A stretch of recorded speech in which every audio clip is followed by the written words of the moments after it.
এই ঝড় তুফান থেকে স্বামী বলতেছে বিবি রে আমার পেশাবের খুব চাপ লাগছে। তখন বলতেছে বাহিরে যে ঝড় ওই ঝড়ে তুমি উড়িয়ে যাবে, বাইরে বের হওয়ার দরকার নেই। তখন বলতেছে পেশাবে এত জোরে লাগছে থামাবো কেমনে? তখন বলতেছে শোনো, এই যে আমার যে কুটির একটা জানালা আছে, তুমি আমার কাঁধে উঠে এই জানালা দিয়ে কাজ সারও কেউ দেখবে না। এবার স্বামী কি করছে, স্ত্রীর কাঁধে উঠে পেশাব করা শুরু করছে। ব্যাস কিছুক্ষণ পরে স্ত্রী বলতেছে স্বামী তোমারও যা আমারও তাই। কি হয়েছে? কিছুক্ষণ আগে তুমি যেটা করলে আমারও পেশাবের চাপ দিছে, এখন তুমি বলো কি করবো? তখন বলছে আরে পাগলি, আমি যেভাবে করেছি তুমি ওইভাবে। এইবার স্বামী স্ত্রীকে কাঁধের উপরে বসাইছে। এখন উচিত কথা যদি কই, পিঠের ওপর দেয়া যাবি মই। এ আনন্দে কিছু লোক কিনা খাবে বগুড়ার স্পেশাল দই। যত দোষ নন্দ ঘোষ, সত্যটা বললে দোষ, করলে অন্যায়ের প্রতিবাদ। নামটা হবে তোমার মৌলবাদ, নামটা হবে তোমার জঙ্গিবাদ। এরপরে হক কথা বলা লাগবে, কার বুকে লাগলো না কলিজায় লাগলো দেখার টাইম নাই। সবাইকে খুশি রেখে ওয়াজ করা যাবি না, কিছু লোক বেজার হবে হবে। কেন মায়ের হক 3 ভাগ? কেন মায়ের এত মর্যাদা? 1 নাম্বার, মা সন্তান গর্ভধারণ করে, বাবা করে না। কথা কয় না গো?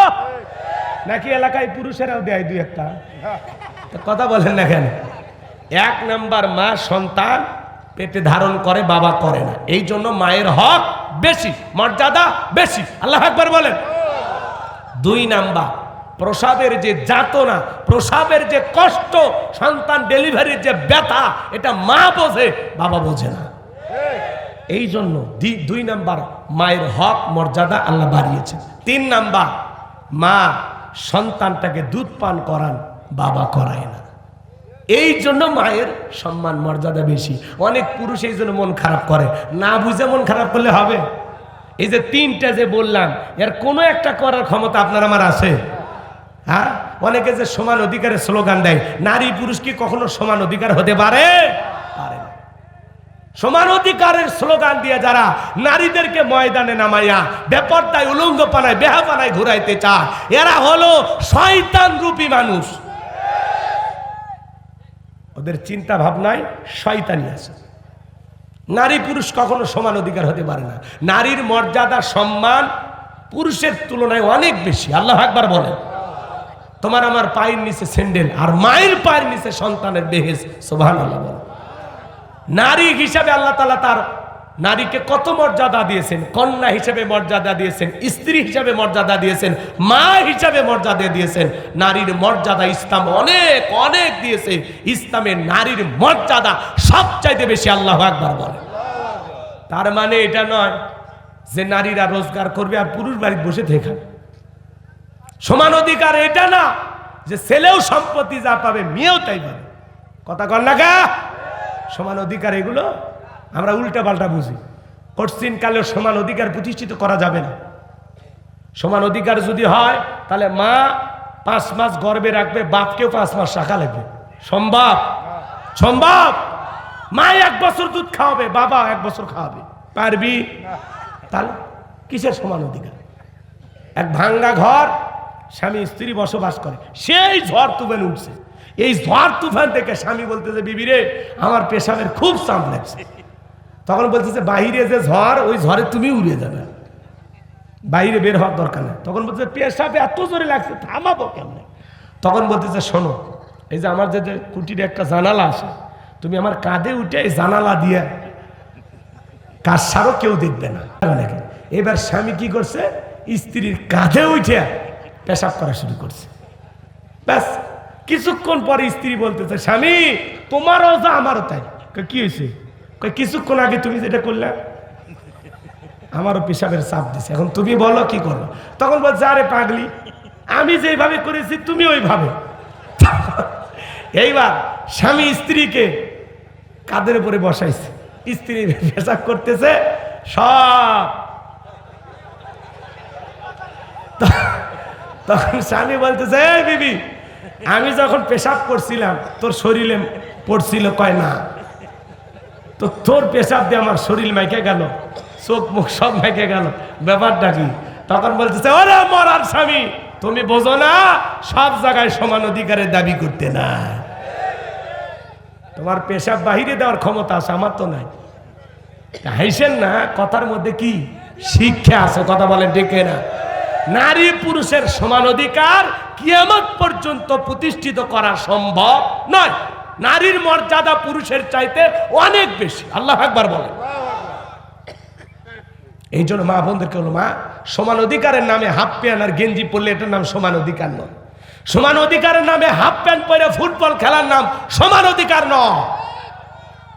এতে তোমাকে বেহায়া বানায়, তোমাকে নগ্নতা ছড়াইতে বাধ্য করে। তুমি তো বোঝো না, তুমি সমান অধিকারের নামে সাইকেল চালাইতেছো, তুমি সমান অধিকারের নামে হুন্ডা চালাইতেছো, তুমি সমান অধিকারের মতো সমান অধিকারের নাম নিয়ে ছেলেদের মতো পোশাক করতেছো। এর নাম সমান অধিকার হতে পারে না। এই সমান অধিকার তোমার সম্মান মর্যাদা নিচে নামিয়ে দিচ্ছে। কথা বলে ঠিক কিনা?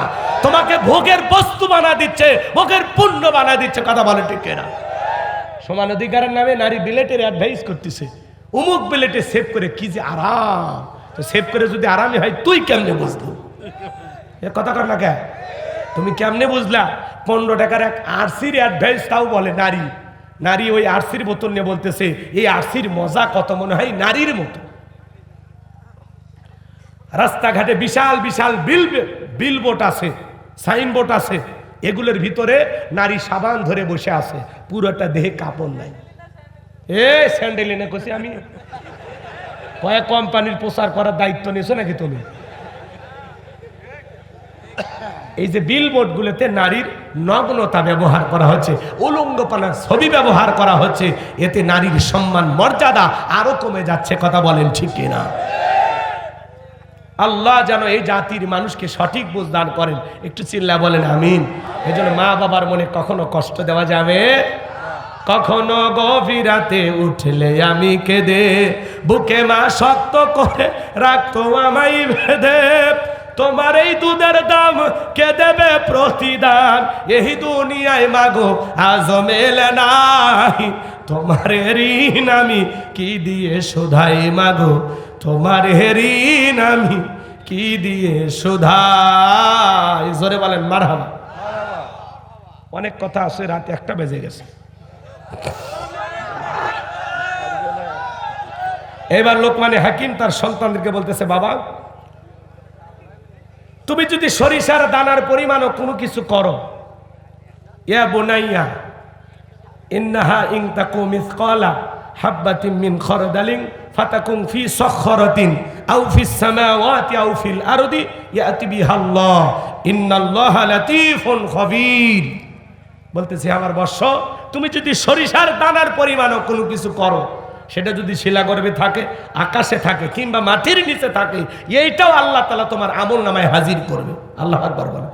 আল্লাহ সূক্ষ্মদর্শী, সব বিষয়ের খবর কার কাছে? এটা জোরে বলেন না, কার কাছে? শোনেন এ যুবক, তুমি কি মনে করো জঙ্গল প্রেম করার জন্য মঙ্গল? জঙ্গলে কেউ না দেখলে একজন দেখেন, তিনি কে? ছোট ছোট অপরাধ। আপনার বাচ্চা স্কুলে পড়তে গিয়ে কারো কলম নিয়ে আসছে, কারো খাতা নিয়ে আসছে, এই ছোট ছোট ভুলগুলো সংশোধন করে দেন। বাবা, এভাবে না বলে কারো কিছু আনতে নাই। ছেলে কারো গাছের আম চুরি করেছে, এই যে ছোট ছোট তুলুটিগুলো, অপরাধগুলো সংশোধন করে দেন, যে আমি কোন আম চোরের বাবা হতে চাই না। বাবার উল্টা বলে, হ্যাঁ, কারো গাছের পাতা ছেঁড়ার সাহস নাই, আর এতগুলো আম নিয়ে আসলি? কথা কয় না।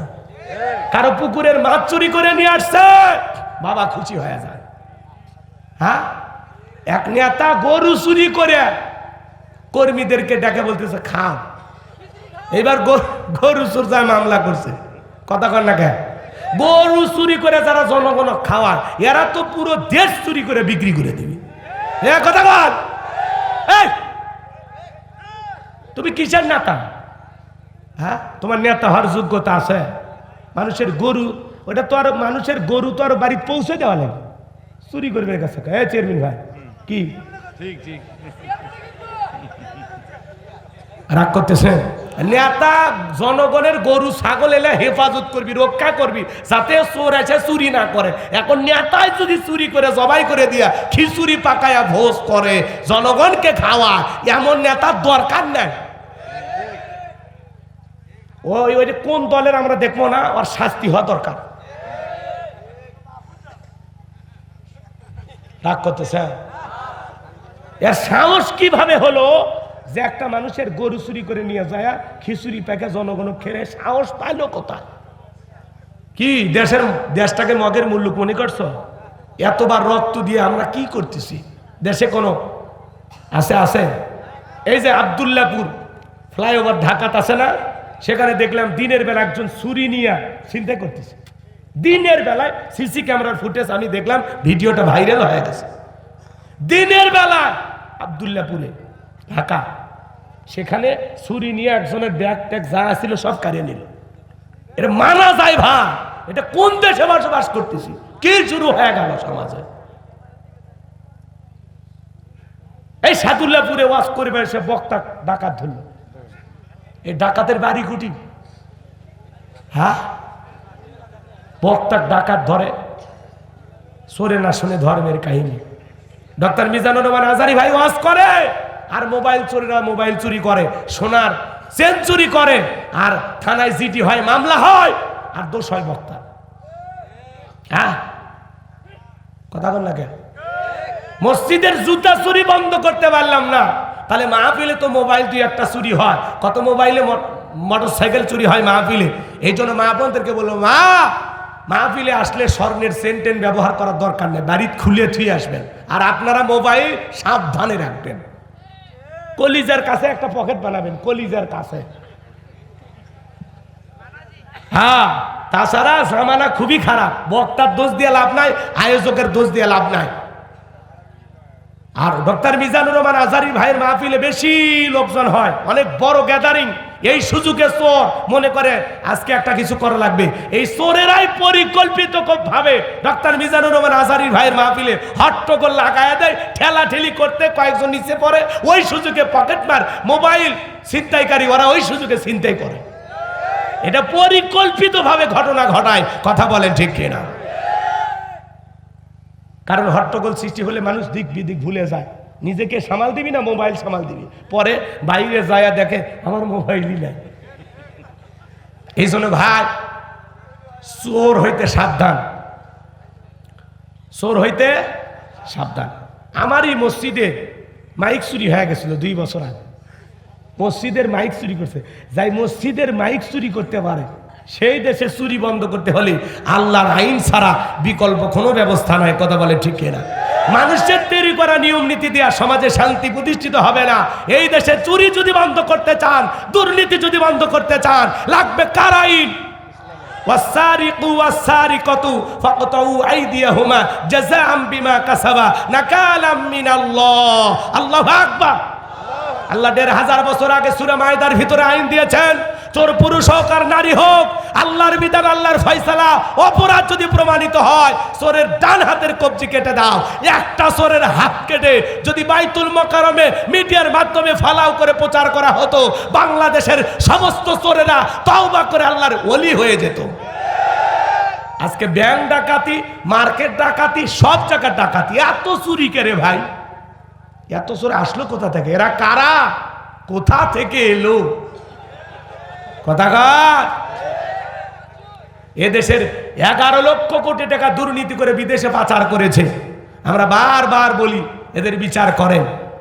এই সমাজে চুরি দুর্নীতি বন্ধ কেন হয় না? কারণ সরিষাই ভূত। নেতা আল্লাহর আইন চালু করতে চায় না, কারণ নেতা জানে আল্লাহর আইন চালু করলে প্রথমে আমার হাত কাটা যাবে, কারণ ওই নেতা দুর্নীতিবাজ। কথা কন না কেন? এখন উচিত কথা যদি কই, পিঠের ওপর দেয়া যাবি মই, এ আনন্দে কিছু লোক কিনা খাবে বগুড়ার স্পেশাল দই। যত দোষ নন্দ ঘোষ, সত্যটা বললে দোষ, করলে অন্যায়ের প্রতিবাদ, নামটা হবে তোমার মৌলবাদ, নামটা হবে তোমার জঙ্গিবাদ। এরপরে হক কথা বলা লাগবে, কার বুকে লাগলো না কলিজায় লাগলো দেখার টাইম নাই।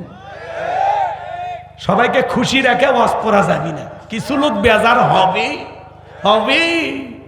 আল্লাহর আইন এই জমিনে কারা কারা চান? হাত তুলে দেখান তো দেখি। লিল্লাহি তাকবীর, মানুষের নিয়ম নীতি, মানুষের তৈরি করা সংবিধান দেখা শেষ। আগামীতে আল কোরআনের বাংলাদেশ। কোরআন যদি আমাদের সংবিধান হয়, পুরো বাংলাদেশটা জান্নাতের টুকরায় পরিণত হয়ে যাবে। এত বাহিনী লাগবি না, দোকানত কিসে সিসি ক্যামেরা লাগার লাগবি? বিয়ের পরে কি হলো, এটা মনে আছে?